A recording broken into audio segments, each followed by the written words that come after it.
Welcome. If your heart is heavy, if your soul feels unsettled, if you're battling the question of why, know this: this is not an accident. The timing of this message is divinely precise. You are meant to stop, you are meant to listen, and you are meant to hear the truth that your pain has been hiding. You carry the invisible wounds of loss, a dream that died unexpectedly, a relationship that shattered, a spiritual calling that seems perpetually delayed. And in the dead of night, you've wrestled with the oldest question of faith. God, where are you in my chaos? Why are you silent? Today, we delve into the theology of your silence. We will peel back the layers of confusion to reveal the silent architect, the one who is not absent, but is actively constructing something magnificent in the dark. This journey is not a quick fix. It is a foundation builder. And that foundation begins with understanding the very nature of your pain, the unspoken weight you carry. You have mastered the art of being fine. You smile at the office. You laugh at the gathering. You offer encouragement to others. You are an emotional fortress, strong walls built on the foundation of unspoken pain. But the truth is, the internal cost of maintaining that image is exhausting. You are tired of being the anchor when no one is holding on to you. You are weary of being the light when you feel darkness consuming your own core. This silent suffering, the fear of a future that seems uncertain, the shame of mistakes that haunt you, the sting of being constantly overlooked, has led you to the cold conclusion: I am forgotten. But we must challenge that lie. The first, most crucial truth of this journey is the paradox of divine destruction. You thought your life was going according to plan. You were building, striving, achieving. But sometimes, God must destroy your plans to prevent them from destroying you. This is the central mystery. The job you lost was a slow corrosion of your values. The person who left was an obstruction to your true purpose. The door that slammed shut was a dangerous detour. You saw the immediate loss. God saw the eternal danger. He did not allow the collapse to punish you, but to rescue you. He saw the future you couldn't survive, the life you were building on quicksand. He intervened with a severe mercy, removing what was ultimately unstable, so he could replace it with a rock-solid, Christ-centered foundation. Your pain is not a mistake. It is the purging process that cleans out the old materials. The fact that you are still seeking, still breathing, still fighting for meaning, is the undeniable proof that the architect has not abandoned the building site. He is simply working in the hardest, most necessary part of the project, the foundation. This leads us to another difficult truth: the feeling of failure, the sacred interruption that so many of us misunderstand. We all have a moment where we ask, I tried my best. I gave my all. I prayed with sincerity. Why did it still fail? The weight of failure is crippling because we mistakenly assign our worth to the outcome of our efforts. But here is the liberating truth. It was not your failure. It was your protection. Every closed door, every rejection, every relationship that dissolved was not a judgment on your worthiness. It was an interruption of grace. You asked for a temporary shelter. God withheld it because He is building you a permanent kingdom. You were praying for the wrong door to open, and when God kept it shut, you felt ignored. But in reality, He was saving you from the wrong commitment, the wrong city, the wrong identity. You are a person of the moment. You see only the small section of the road directly in front of your feet. But God is the map maker. He sees the entire journey, from beginning to glorious end.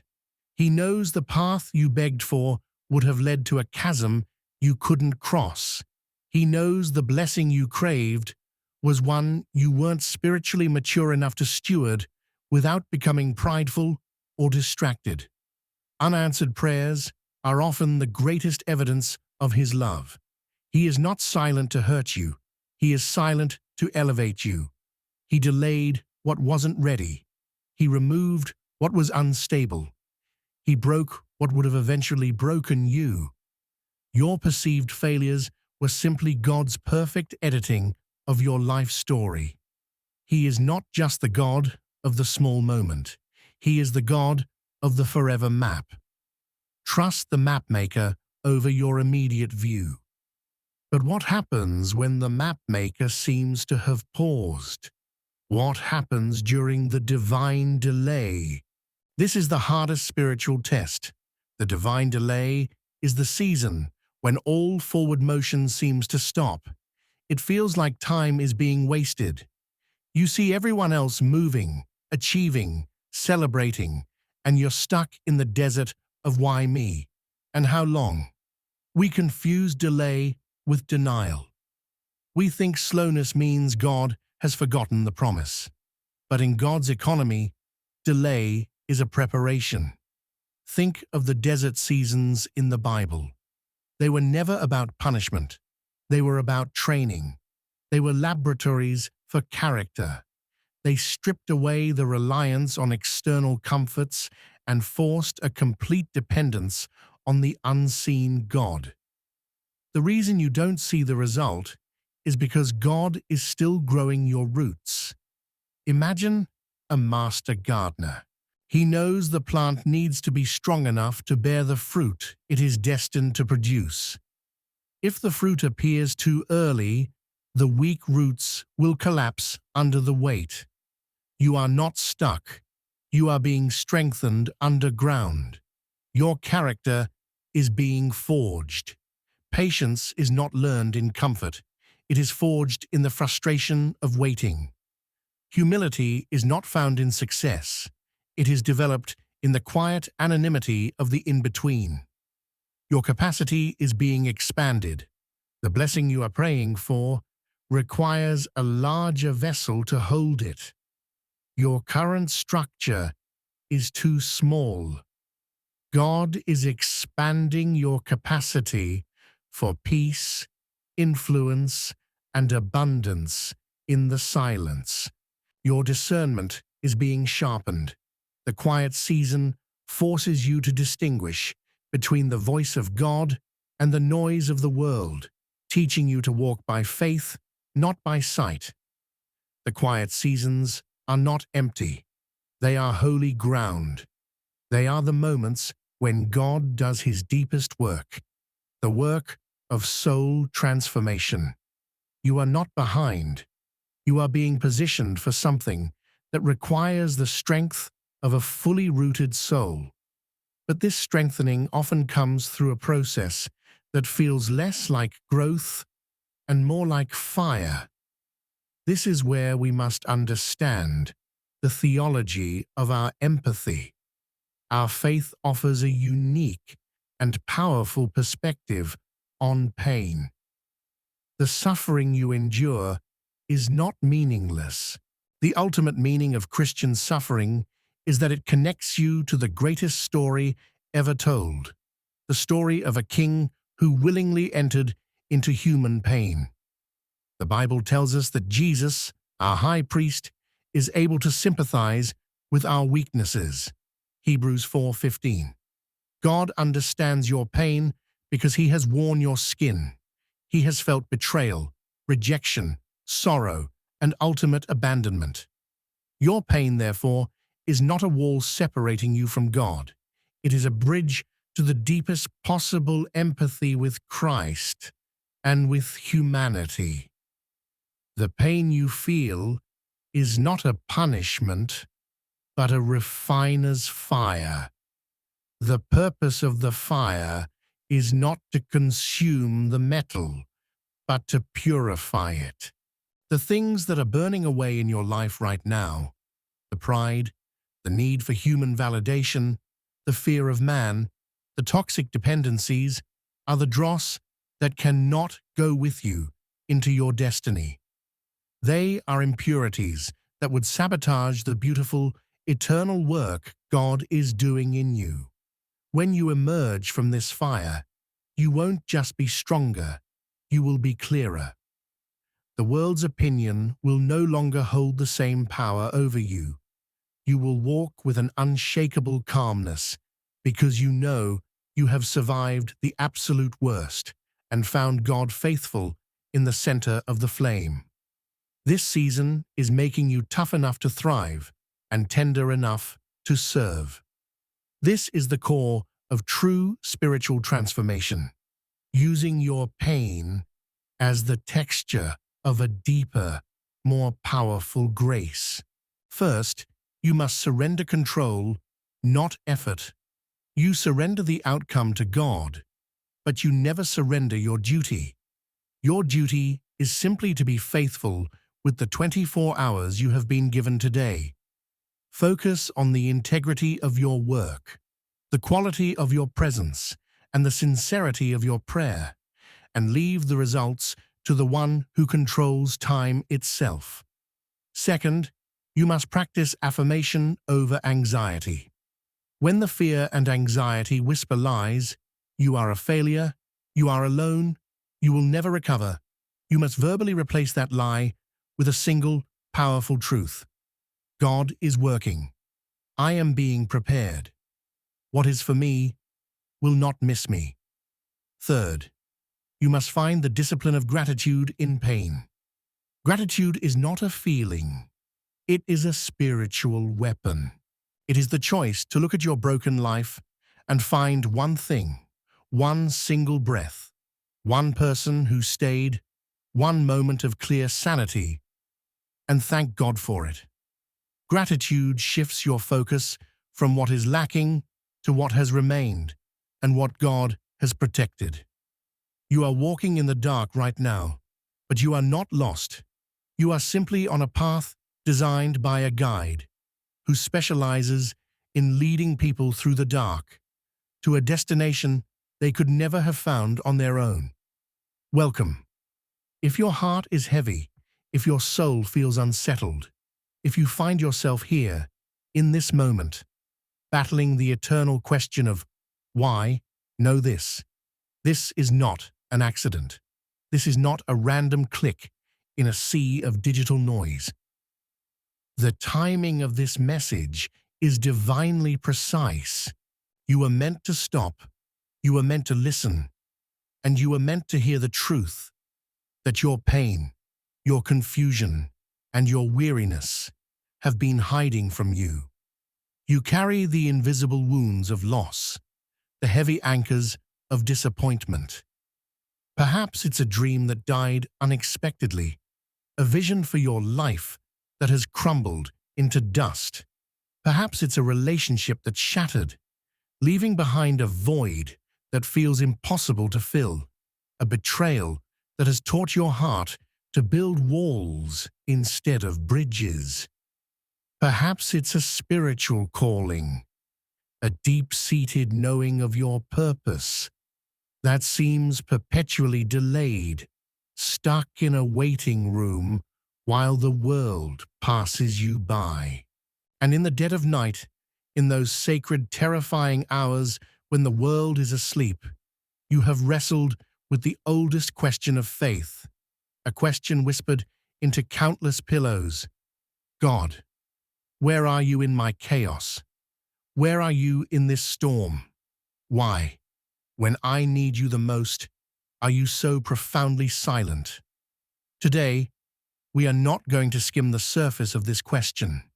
We are going to delve into the very theology of your silence. We will peel back the layers of confusion, one by one, to reveal the silent architect.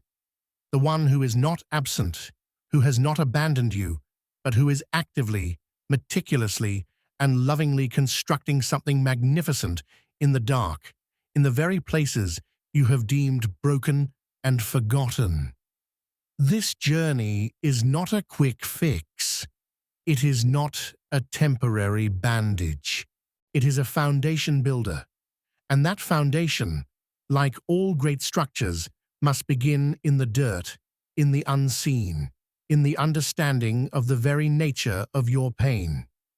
It begins with acknowledging the unspoken weight you carry. You have become a master of the art of being fine. You are a performer. You smile at the office. You navigate the social gatherings with a laugh. You offer encouragement and strength to others, acting as their rock. You are an emotional fortress, strong walls, high towers, built brick by painful brick on the foundation of unspoken pain. But the truth is, the internal cost of maintaining that image, of holding up that heavy mask, is exhausting. You are tired of being the anchor when no one is holding on to you. You are weary of being the light for everyone else when you feel a cold, encroaching darkness consuming your own core. This silent suffering, the gnawing fear of a future that seems utterly uncertain, the persistent shame of past mistakes that haunt your quiet moments, the sharp, bitter sting of being constantly overlooked, undervalued, and misunderstood, all of it has led you to a cold, isolating, and logical conclusion. I am forgotten. I am alone. My prayers are hitting the ceiling and falling back as useless echoes. But we must, with all the strength of our spirit, challenge that lie. The first, most crucial, most life-altering truth of this journey is the paradox of divine destruction. You thought your life was going according to plan. You were building, you were striving, you were achieving. But sometimes God must destroy your plans to prevent them from destroying you. This is the central mystery, the one that feels so cruel in the moment. The job you lost, the one you identified with, it was a slow, insidious corrosion of your values, a golden cage that was shrinking your soul. The person who left, the one you thought you couldn't live without, they were an obstruction to your true purpose, a beautiful distraction that was leading you away from your divine destiny, the door that slammed shut in your face, the one you banged on until your knuckles were raw. It was a dangerous detour, a path that led to a future you could not have survived. You saw the immediate loss. God saw the eternal danger. He did not allow the collapse to punish you. He allowed it to rescue you. He saw the future you couldn't see, the life you were building on the quicksand of human ego, temporary validation, and fragile securities. He intervened with what can only be called a severe mercy, removing what was ultimately unstable, so he could replace it with a rock-solid, Christ-centered, eternal foundation. Your pain is not a mistake. Your breakdown is not a sign of your worthlessness. It is the purging process, the necessary demolition that must happen before new construction can begin. It is the tilling of hard, fallow ground. The fact that you are still seeking, still breathing, still here, still fighting for meaning, is the undeniable, irrefutable proof that the architect has not abandoned the building site. He is simply working in the hardest, most necessary, most unglamorous part of the project, the deep, dark, silent foundation. This realization leads us to another difficult truth, another layer of this divine mystery, the feeling of failure, the sacred interruption that so many of us misunderstand. We all have a moment, a memory, a season, where we ask, I tried my best. I gave my all. I was sincere. I prayed with an honest heart. Why did it still fail? The weight of failure is crippling because we mistakenly assign our worth, our very identity, to the outcome of our efforts. But here is the liberating truth that can set you free today. It was not your failure. It was your protection. Every single closed door, every painful rejection, every relationship that dissolved into memory was not a judgment on your worthiness. It was not a cosmic no. It was an interruption of grace. You were asking for a temporary shelter, a flimsy tent to get you out of the rain. And God withheld it because He is in the process of building you a permanent kingdom, a fortress of peace. You were praying for the wrong door to open, a door that looked beautiful and ornate, but one that God knew led to a room of profound emptiness. And when He kept it shut, you felt ignored, rejected, abandoned. But how do we walk while we are still in that fire? This is the principle of the next step. You keep begging God for the full blueprint. Show me the whole plan, and then I will trust you. But God's wisdom is different. He knows that the full revelation would paralyze you. It would make you run away from the sheer size of the calling, or it would tempt you to try and manage it on your own. Therefore, God doesn't give you the full blueprint. He only gives you the next step, and then the next. This is the principle of the warrior's walk. You don't need to see the mountaintop. You only need enough light for the very next step in front of your feet. So, what does this practical next step look like when the darkness is heavy? But in reality, He was saving you from the wrong commitment, the wrong city, the wrong identity, the wrong yes that would have cost you your soul. You are a person of the moment. You see, at best, a few feet of the road directly in front of you. But God is the mapmaker. He holds the blueprint of all time. He sees the entire journey from the moment you were conceived to your glorious, eternal end. He knows the path you begged for, the one you cried for, would have led to a chasm you couldn't cross. He knows the blessing you craved, the success you coveted, was one you weren't spiritually mature enough to steward without becoming prideful, arrogant, or distracted from your true calling. This is why unanswered prayers are often the greatest and most profound evidence of His love. He is not silent to hurt you. He is silent to elevate you. He delayed what wasn't ready. He removed what was unstable. He broke what would have eventually broken you. Your perceived failures were simply God's perfect editing of your life story. His red pen striking through the lines that weakened your narrative. He is not just the God of the small moment, the God of the quick fix. He is the God of the forever map. And your first act of true faith is to trust the mapmaker over your immediate, limited, and often fearful view. But what happens when the mapmaker seems to have paused?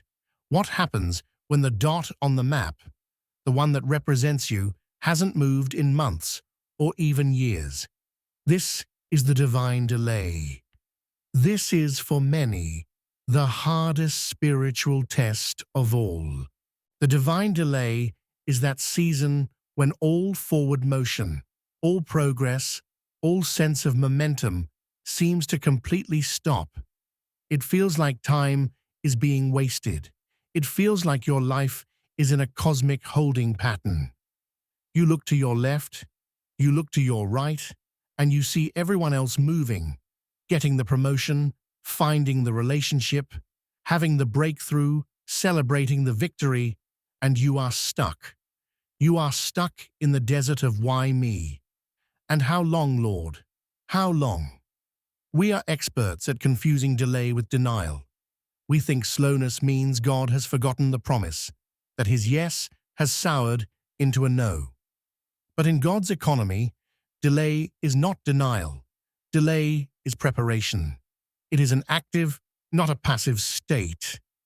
Think of the great desert seasons in the Bible. Joseph in the pit and the prison. Moses in the backside of Midian. David running from Saul. Jesus himself in the wilderness for 40 days. These desert seasons were never about punishment. They were about training. They were divine laboratories for character. They were designed to strip away the reliance on external comforts, on human affirmation, on the applause of the crowd, and force a complete, total, desperate dependence on the unseen God. The reason you don't see the result, the reason the harvest is not yet visible, is because God is still growing your roots.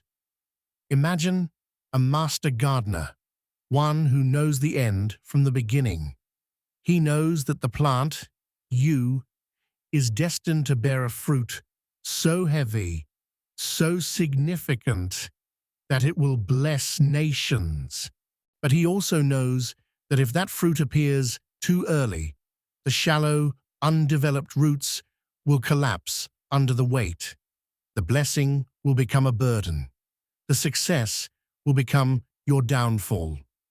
And so, he lovingly, patiently denies the sunlight for a season to focus all the energy downward, into the dark, into the soil, into the unseen. You are not stuck. You are being strengthened underground. Your character is being forged. Patience is not learned in comfort. It is forged in the white-hot crucible of waiting. Humility is not found in the spotlight of success. It is developed in the quiet, agonizing anonymity of the in-between. Your capacity is being expanded. The blessing you are praying for, the purpose you are crying out for, requires a larger vessel to hold it. Your current structure, your current heart, is too small. God is expanding your capacity for peace, influence, wisdom, and abundance in the silence, stretching your soul so you can contain the blessing He is preparing for you. Your discernment is being sharpened. The quiet season, the removal of all other noise, forces you to distinguish between the subtle, still, small voice of God and the loud, demanding, fearful noise of the world. It is in the desert that you learn to walk by faith, not by sight. These quiet seasons are not empty. They are holy ground. They are the moments when God does His deepest, most profound, most permanent work, the work of soul transformation. You are not behind. You are being positioned for something that requires the unshakable strength of a fully, deeply rooted soul. But let us be honest, this strengthening, this rooting, this transformation often comes through a process that feels less like gentle growth and more like a consuming fire. This is where we must understand the theology of our empathy. Our faith, unlike any other, offers a unique and powerful perspective on pain. The suffering you endure is not meaningless. It is not a random, chaotic event in a cold universe. The ultimate, transcendent meaning of Christian suffering is that it connects you, in the most intimate way possible, to the greatest story ever told. The story of a king who willingly, knowingly, entered into the fullness of human pain. The Bible tells us that Jesus, our high priest, is able to sympathize with our weaknesses. Hebrews 4:15. He is not a distant, detached deity. God understands your pain because He has worn your skin. He has felt the sting of betrayal from a close friend. He has felt the crushing weight of rejection from his own community. He has felt profound sorrow and wept human tears. He has felt the terror of ultimate abandonment. Your pain, therefore, is not a wall separating you from God. It is a bridge to the deepest possible empathy with Christ, and by extension, with all of suffering humanity. When you hurt, you are tapping into a divine frequency, the frequency of sacrificial love. This pain you feel is not a punishment, but a refiner's fire. Think of this. Imagine raw, unrefined gold, full of impurities, mixed with dirt and rock. To become pure, to become valuable, it must be put into a crucible and subjected to intense, overwhelming heat. The purpose of that fire is not to consume the gold, but to purify it. The fire burns away everything that is not gold. The things that are burning away in your life right now, the suffocating pride, the desperate need for human validation, the paralyzing fear of man, the toxic dependencies on people or substances or success. All of it is the dross that cannot go with you into your destiny. They are the impurities that would sabotage the beautiful, eternal work God is doing in you. The refiner, the ancient texts say, holds the metal in the fire until he can see his own reflection in it.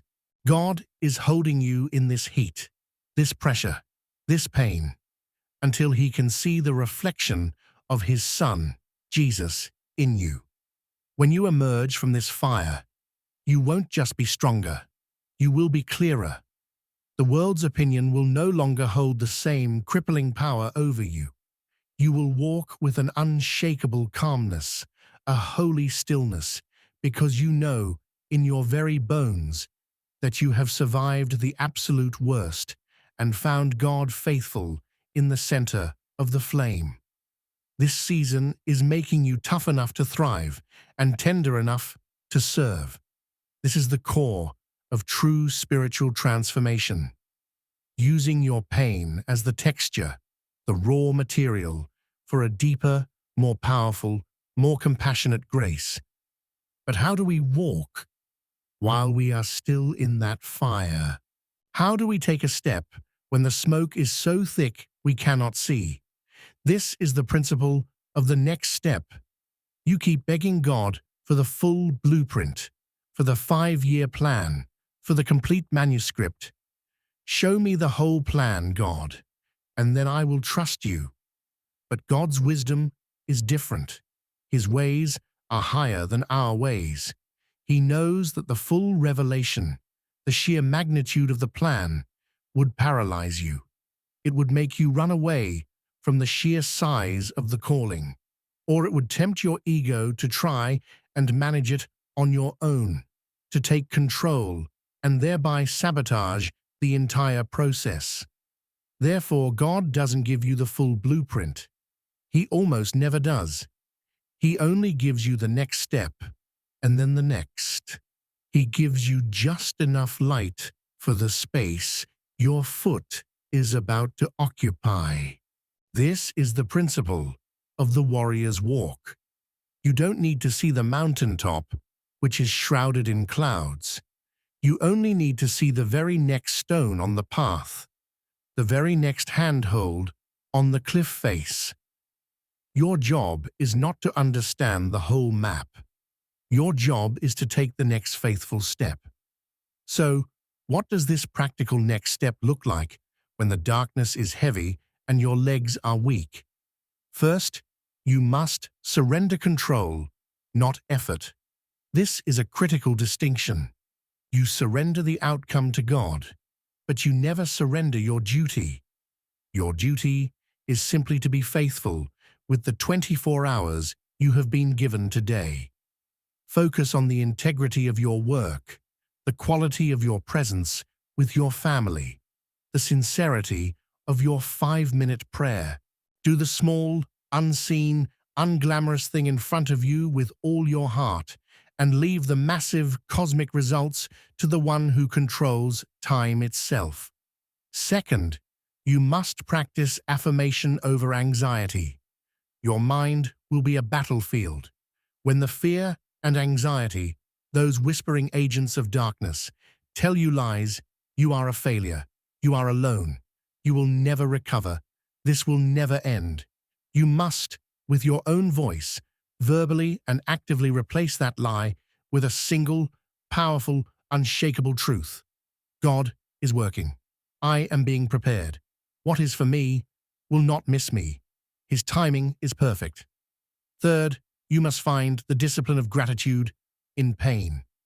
Gratitude is not a feeling. It is a spiritual weapon. It is an act of defiance against despair. It is the choice to look at your broken, shattered life and find one thing, one single, solitary thing. The breath in your lungs, the fact that you have a roof, one person who has not left, one moment of clear sanity, and to thank God for it. Gratitude breaks the hypnotic spell of your own pain.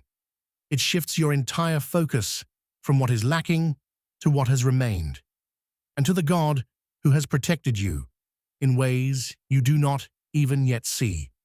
You are walking in the dark right now, but you are not lost. You are simply on a path designed by a guide who specializes in leading people through the dark, through the valley of the shadow, to a destination of light they could never have found on their own. And if you have listened this far, if you have stayed on this journey, it is because your soul, deep beneath the noise of your pain, is ready. It is ready for the final, most transformative, most terrifying, and most liberating command: surrender. You must at last release the white-knuckled grip. You must release the need to analyze every failure, to replay every hurt, to understand every why. You must release the need to control every detail of your future. You must release the frantic need to rush the divine, patient timeline of God. Take your brokenness, your wounds, your confusion, your anger, your list of unanswered questions, and gently, deliberately place them in the hands of the one who is broken for you. Say it out loud. I don't understand, but I trust. I cannot carry this anymore.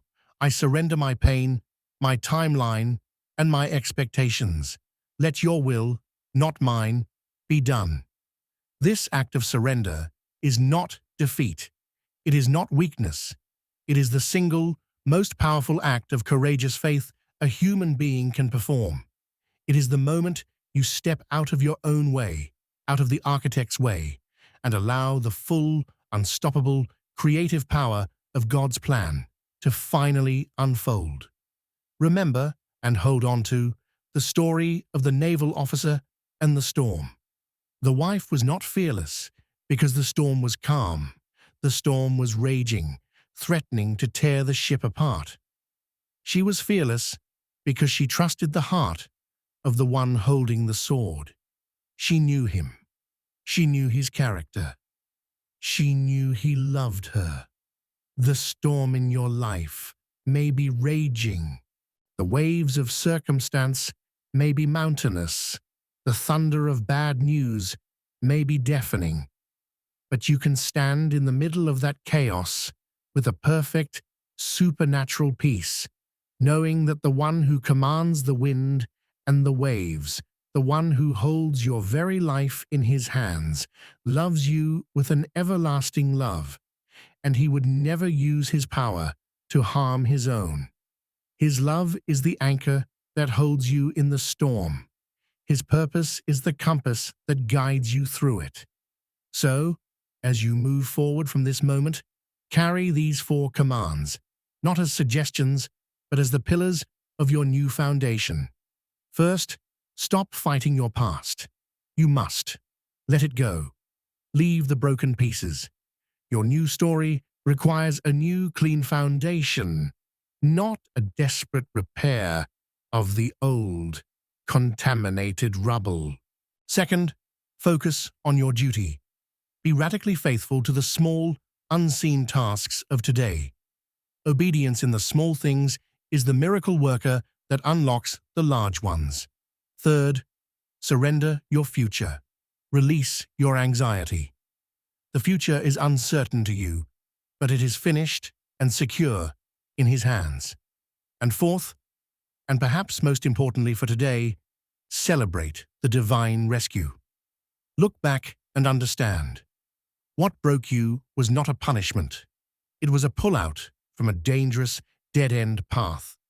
Celebrate the times you were saved from disaster, the prayers He didn't answer, the doors He kept locked. Your story is not over. The worst day of your life, the day you thought was the end, was not the last chapter. You are not too late. You are not forgotten. God is still writing your story. And what is coming next, what He has been building in this long, painful, and holy silence, is something so beautiful, so perfectly designed for you, that your current pain will seem like a momentary shadow, a small price to pay for the weight of glory. He will give you peace that surpasses all human understanding, a peace that no one can steal. He will send blessings you didn't even know to ask for, from directions you never expected. He will give you a purpose so profound that it will reach back and heal your past, giving meaning and redemption to every single tear you shed.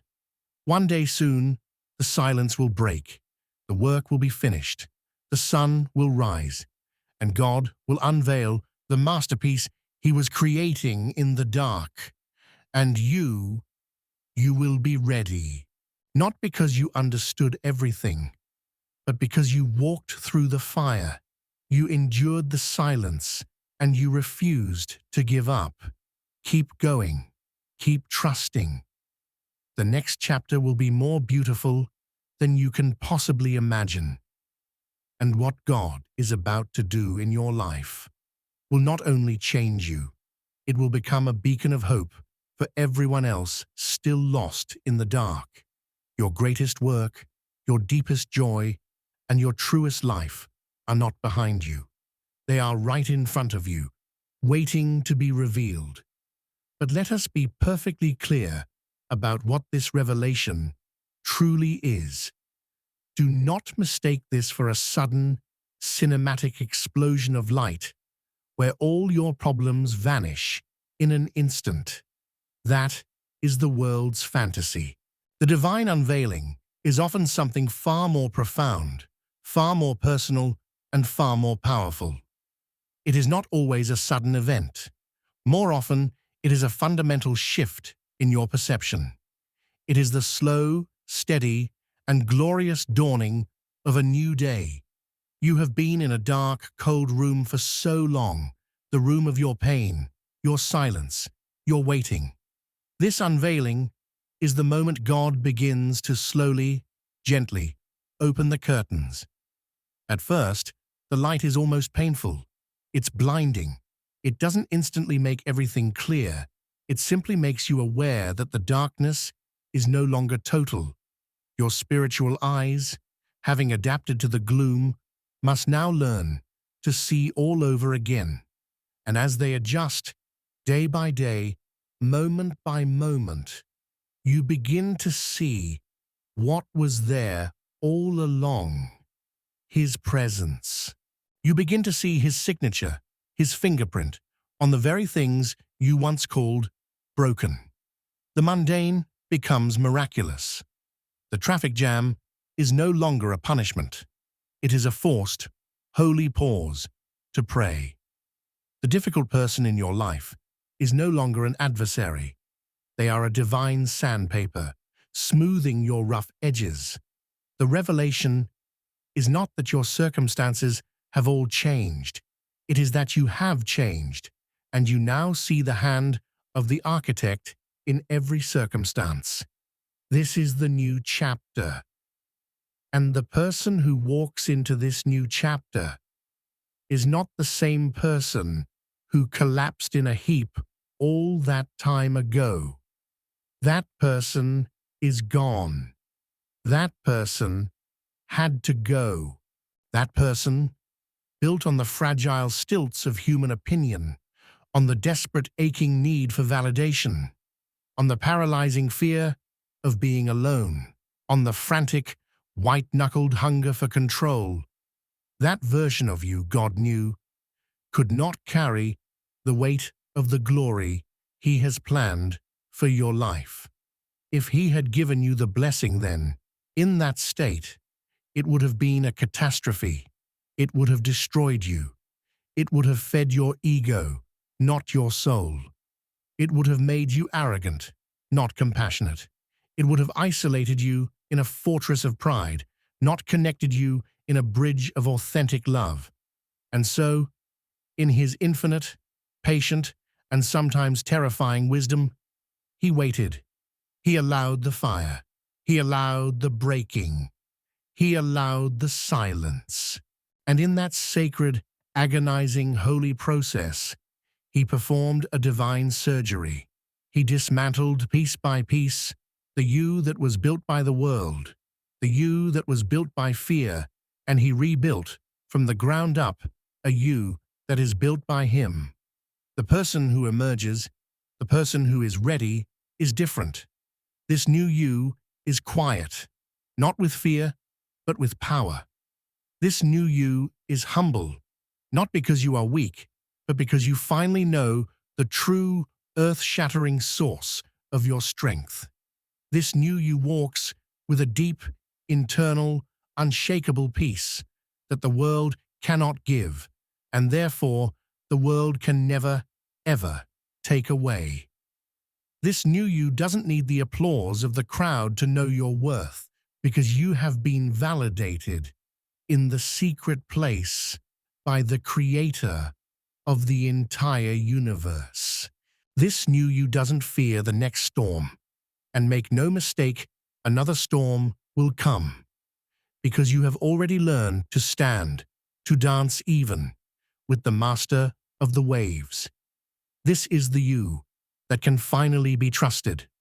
Trusted with influence, trusted with blessings, trusted with the hearts of other people. And what of this beautiful chapter? What is this blessing He has been writing in the dark? Do not make the mistake of thinking it is merely the arrival of what you lost, or the thing you've been begging for. It is not just getting the thing, the relationship, the job, the money, the health, the recognition. Those things are wonderful, and they often do come as a byproduct, but they are only the symptoms of the true blessing. The true, profound, life-altering blessing is a state of being. It is a life of profound, unshakable peace. It is a life where your soul, after a lifetime of wandering, finally feels like home. It is the experience of waking up in the morning and feeling not that familiar, cold dread of anxiety, but a quiet, steady pulse of purpose. It is a life where you are no longer a slave to your own emotions, no longer tossed back and forth by the changing winds of circumstance or the fickle opinions of others.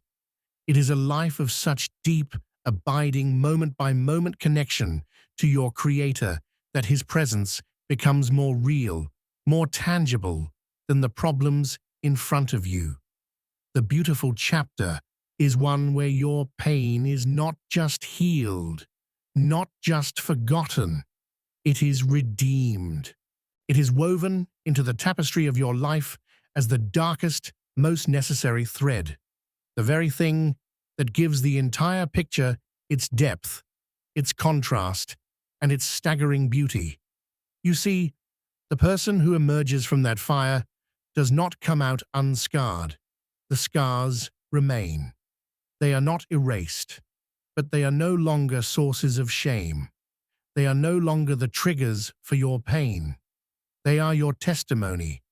They are your credentials of faith. They are the proof, etched into your very being, that you have wrestled with God and man, with darkness and despair, and you have survived. And these very scars, the marks of the pain you were once so convinced would destroy you, will become your greatest, most powerful point of connection to a broken and hurting world. You will be able to look another suffering soul in the eyes, a soul trapped in the same dark room you once inhabited, and you will say with an authority that no book could teach, with a compassion that no lecture could instill, I know this fire. I know this darkness. I know this silence. And I know the God who will walk you through it, just as he walked me. Your greatest pain, the thing you would have given anything to avoid, will be transformed into your most potent and authentic ministry. Your deepest wound will become the wellspring of your greatest compassion. This is the staggering beauty God creates from ashes. He doesn't just restore what was. That is too small for him. He creates something new, something far more resilient, far more beautiful, and infinitely more powerful than what existed before. And so, what happens when the next trial comes? Because this new chapter is not an exemption from life. It is not an escape from reality. It is an empowerment for reality. When the next storm hits, the old you would have panicked, would have despaired, would have screamed, "See, I knew it. God forgot me again." But the new you, the one with the deep roots, the one who has been through the fire, doesn't even ask, "Why me?" The new you has a different, quieter, more powerful question. What are you teaching me this time? The new storm is not a punishment. It is a pop quiz. It's a chance to use the new spiritual muscles that God built in you during the silence. God isn't being cruel. He's allowing you to prove to yourself how strong you have actually become. Pain is no longer a personal attack from the universe. It is a divine signal to draw closer, to go deeper, to activate the faith that was forged in the last fire. You learn to suffer gracefully, not without tears, but without despair, not without questions, but without losing your anchor. This transformation also changes your relationship with people. What about those who hurt you? The ones who betrayed you, misunderstood you, abandoned you? The new you, the one whose scars are now a ministry, begins to see them through God's eyes.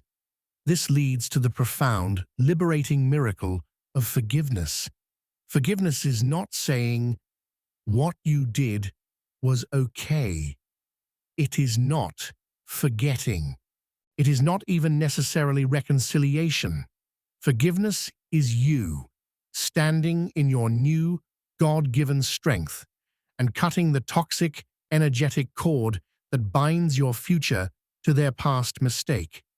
It's you, the former prisoner, taking the key, unlocking your own chains, and walking out of the cell of resentment, leaving them to God's justice and God's mercy. It's you declaring once and for all, your actions will no longer be the architect of my emotions. You do not have that power anymore. And what about your new relationships? You become a gatekeeper of your peace. You are no longer a beggar, desperate for scraps of love or validation. You operate from a place of fullness, a place of abundance. Your ministry is not being a doormat. It is speaking your truth with love. It is setting firm, healthy boundaries with compassion. It is being a sanctuary of peace for others, not a dumping ground for their chaos. You cease to be a thermometer, merely reflecting the temperature of the room, and you become the thermostat, setting the spiritual temperature with the peace and presence you carry. This new, beautiful chapter also redefines your relationship with success. The world screams that success is more money, more followers, more recognition, more things. But the beautiful chapter God has written for you is actually about less. Less ego, less striving, less fear, less comparison, less neediness. The ultimate blessing you are being prepared for, the treasure He was hollowing out a space for you to carry, is divine presence. It is the ability to sit in a room alone and in complete silence and feel not lonely, but full. It is the quiet, unshakable, profound joy of simple communion with your Creator. This is the peace that surpasses all understanding.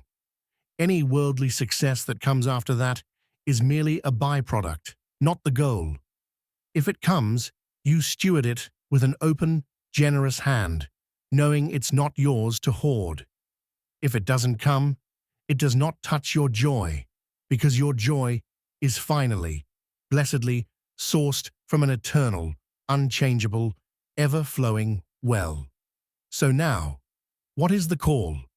Now that you know the architect is at work, now that you know the silence is a holy construction site, now that you know the fire is a purifying, not a punishing force, how will you walk today? Tomorrow, you are not to walk as a victim, waiting to be rescued. You are to walk as a warrior in training, who knows the final victory is already written. You are to walk not for approval, but from a place of absolute, unshakable, divine acceptance. You are to walk in the quiet, humble authority of one who has been through the worst hell and has seen God's faithfulness even there. When the old fears rise, when the old voices of shame and doubt begin to whisper, and they will, you will not bow to them. You will not crumble. You will look at them, acknowledge them as the powerless shadows of a former life, and you will remind them that they no longer have dominion over you. You will remind them, and you will remind yourself, that your foundation is no longer sand, but rock. This new chapter is not a graduation. It is not a one-time emotional high. It is a daily walk. It is a moment-by-moment choice. It is the ongoing, beautiful, necessary practice of daily surrender. It's waking up every single morning, before the world has a chance to tell you who you are, and placing your broken pieces, because you will still feel broken some days, and that is okay, at His feet again, and again, and again. It's the practice of protecting your peace, of maintaining your connection to the vine, of turning every mundane act, washing the dishes, answering a difficult email, sitting in traffic, listening to a friend, into an act of worship, a quiet, "I trust you," whispered back to the architect. This is your commission, to stand up from the ashes, not with arrogance, but with a quiet, holy confidence, to take the hand of the one who never left your side, even when you could not feel him, even when you cursed his silence. He was there, holding the crucible steady. He was there, catching every tear. He was there, whispering, "You are mine," into the very heart of the storm. And now, the dawn is breaking. The unveiling is near. You are not just a survivor.